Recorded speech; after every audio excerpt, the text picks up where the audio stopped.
Rejimat punden kula Koko Prabu kapejana kewala kang rayi Kakang Prabu. Palaman ingkang kapengker ndadosaken kados rinujit-rujit jroning manah kula Prabu awit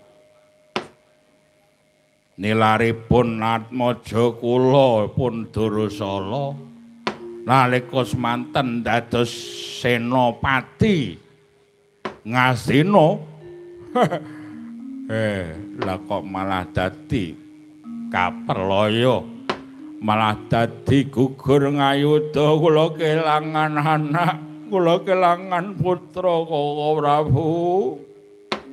Jagat wasaning Bathara, ya sing sabar.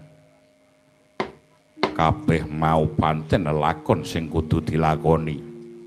Mula aja banjur kedlarung-dlarung anggonmu nandhang Sunggawa. Wah, kula icali mboten saged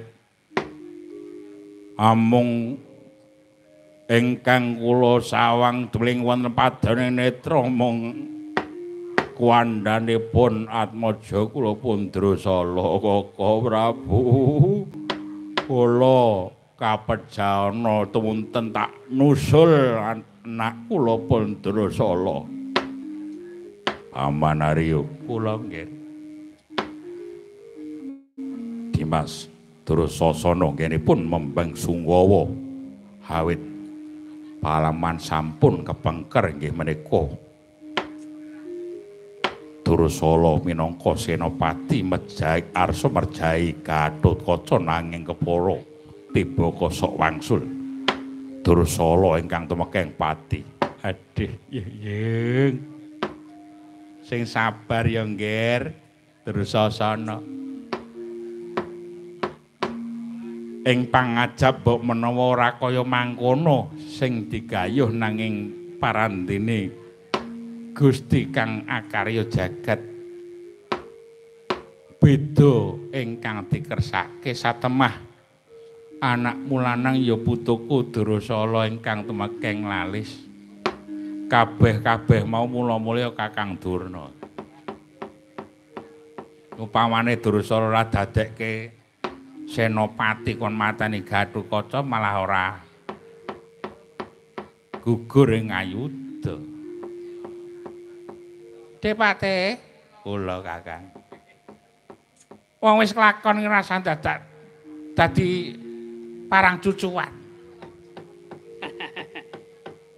Yen Depate ngluputke karo Pendhita Dono, mbiyen kenang apa kon dadak kon mateni Gatotkaca. Nah, sing kaya mau nek diturut-turutke ngono sing kleru malah Adipati Arya Sengkuni. Lho kok kula sing kleru. Upamane ta ora dawuh Pendhita Dono kon mateni Gatotkaca supaya matah sasijining senopati kanggo mateni Gatotkaca ora kelakon putuku Drasala kok mati. Mula sing tak luputke malah Adipati Arya Sengkuni. Nang amene apa ndak kongkon karo Pendhita Durna. Lho, nuwun sewu. Kakang Durna nika ingkang saged nimbang. Ingkang saged milih sakintenipun sinten senopati ingkang saged timbang syukur saged unggul yuda mengsah kelawan Gatotkaca. Kakang Durna saged mratelaken ingkang kedah maju nggih menika pun Drasala. Lah tekan gone Drasala malah gugur.